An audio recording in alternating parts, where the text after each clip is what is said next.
Hi again, everybody. It's Kevin Knessa coming to you from the newsroom of The Observer and TheObserver.com on this, the 5th day of December in the year 2023. Sure hope you're enjoying your Tuesday, no matter where it is you are in the country. Here in the Northeast, it's a little bit chilly. Right now, it is 43 degrees in downtown Carneyville, so hopefully you're staying warm no matter where it is you are. It's supposed to get very cold overnight, too. There are, Lisa was telling me, frost warnings in Morris County, but I think I saw it's going to be pretty cold here, too. So bundle up if you have to go out. And as you do each and every Tuesday, you welcome me into your home so that I might bring you this week's news. And the first story that I want to talk about today was not in the paper yet because we got it Monday morning, really. Mike Kontarchuk sent this out, and this is an absolutely classic, priceless story. A gentleman who lives in town went to one of the banks in town, and he double parked his car when he went into the bank. And don't you know, the guy who double parked the car was spotted by Detective Sergeant Michael Gonzalez. So he waits for the guy to get back into the car, and he drives off. And Detective Gonzalez pulls him over. And to make a very long story short, he wound up arresting a man who had $178,000 in cash in his apartment in a shoebox, and who was involved in a bunch of frauds in New York City totaling more than $1 million in proceeds. So we are talking about a massive, massive bust that came about because Mike Gonzalez saw this guy double parked. Think about that. He was double parked. When he went into the bank, this guy, he allegedly deposited a check for more than $100,000 into a checking account that was not his. And so what it turns out is this guy's been involved in all sorts of schemes and scams where they will deposit fraudulent checks into accounts, withdraw small amounts, and then by the time the check clears, it bounces, but it's too late. And in speaking with Detective Sergeant Mike Kontarchuk and Detective John Fabula, a lot of times they don't have the resources to go out and to investigate these financial crimes. But this guy was in the wrong place at the right time. Mike lit him up, and he wound up getting a haul of a guy who was a real piece of work. And his name is on TheObserver.com. I can't pronounce it. He has a very long Nigerian name that's hard to pronounce, but take a look at it when you get a chance. But this was a very great arrest. It really was.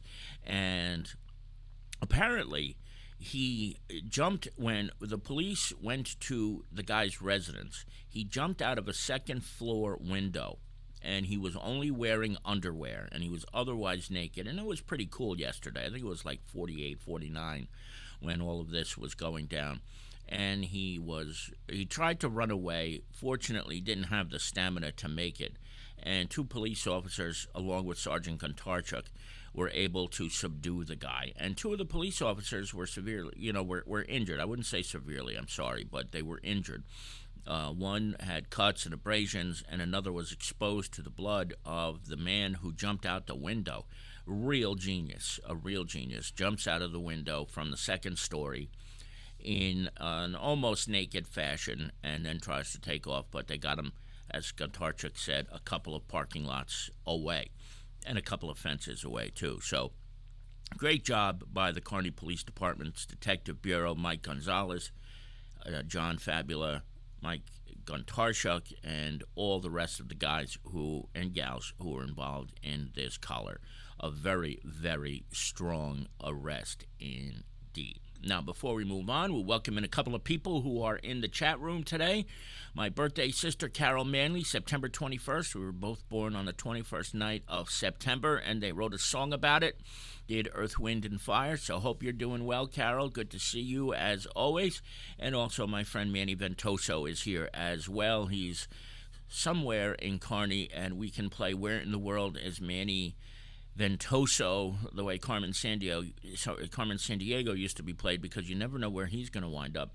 He'll tell us, I'm sure, in a few minutes inside the chat room where he is today, because he's all around the world making corrections to homes and cleaning out hoarding situations and things of that nature. Now, as we get to this week's edition of The Observer, the print edition, which of course you'll be able to get tomorrow, there are a couple of things that are going on that are noteworthy. And this one is a little bit selfish on my part, because a relic of St. Jude is going to be at St. Stephen's Church on December the 11th, and it will be there for veneration during the day. I think it's 1 to 10, and there's going to be a 7 o'clock Mass that Father Joe Mancini will be celebrating. And if you know anything about St. Jude, I will say this: I pray to St. Jude every day, and I've got a medal around my neck, a St. Jude medal, because he is the patron saint of hopeless causes. So if you lose something, if you forget something, if you need some sort of really, really big prayer answered, that's who you pray to. And apparently the relic is a bone that once was in St. Jude's arm.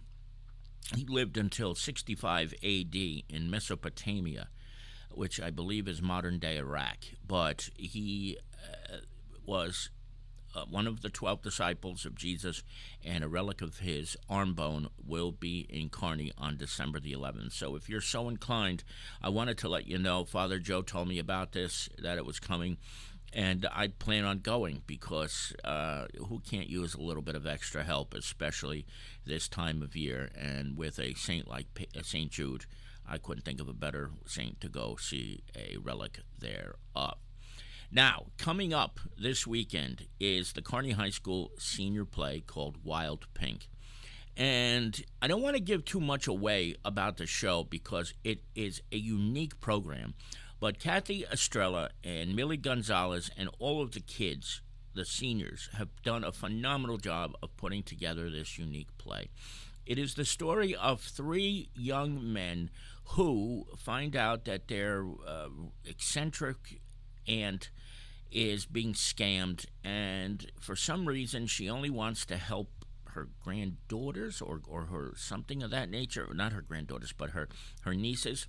So the three boys dress as girls, and the hot pink comes from the nail polish that these boys will wear when they dress up as girls. So it's a little bit of a courageous show to put on. And Millie and Kathy told me that one of the reasons they put this on was because they had a very good cast of actors in this senior class who are willing to take risks and who are more on the, I would say, I guess, the eccentric side.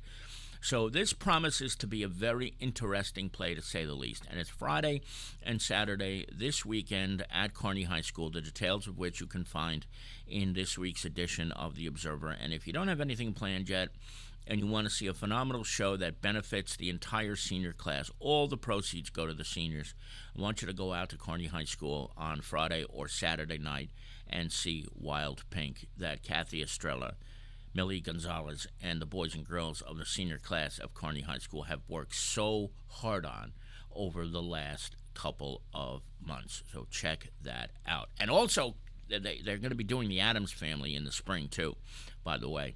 And that was the show that was supposed to go on in the spring of 2020. But as most of you know, COVID hit, and just a couple of days before they were going to perform, that's when schools were shut down. So unfortunately, it's not the same group of kids who were to perform in 2020, but they're going to put it on again this year in the spring. So I hope everybody will check that out as well, and I'm sure we'll have a preview for that once we get a little closer to the springtime musical. Now, the top of this week's front page was about the Christmas tree, the holiday tree lighting in Kearney over last week. It was, I think it was Thursday evening. And I couldn't make it. I wasn't feeling well. But our dear friend Barbara Goldberg sent us a trove of photos through Linda DeIsa as well. And this is always a very spectacular event in the town of Kearney. They have so many performances, musical selections, and then the festival over in the park. And it was a great night, and the weather cooperated for the most part. Wasn't too cold, wasn't unbearable. A nice number of people showed up. PBA, FMBA, Watt was there. I know the coalition was the Kearney Coalition, the Prevention Coalition, and a whole bunch of others were there. It was just a nice night. It really is. The UEZ does a great job with this each and every year through Linda DeIsa, and now the temporary administrator of the UEZ, Stephen Marks. So congratulations to them. And we have a bunch of photos here, and there will be others that are online as well at theobserver.com that you can see. So, believe it or not, this is a pretty quick edition of the Observer Live. That's going to do it. Before we go, I would like to announce that Manny Ventosa is in Richfield Park today, up in Ridgefield Park, doing demolition work on a home or an apartment somewhere there. I can't imagine what that must be like, especially on a day like today where it's pretty crappy. So, Manny, stay warm and enjoy the rest of the day if you can. I'd say the same, of course, to my friend Carol Manley, who was here, and to anybody else who may have joined us live or who is watching us later on the podcast. Thank you so much for logging on today. Don't forget, there are 2 pages of classifieds as well, so check those out on pages 16 and 17. And then we will be back 1 week from today. That is, of course, unless something else breaks over the next week, where we will join you live to bring it to you as quickly as we possibly can. So from the newsroom of The Observer and theobserver.com, it's Kevin Canessa signing off for now, and we hope to see you back here again very, very soon. Take care, everybody. Enjoy the rest of your Tuesday.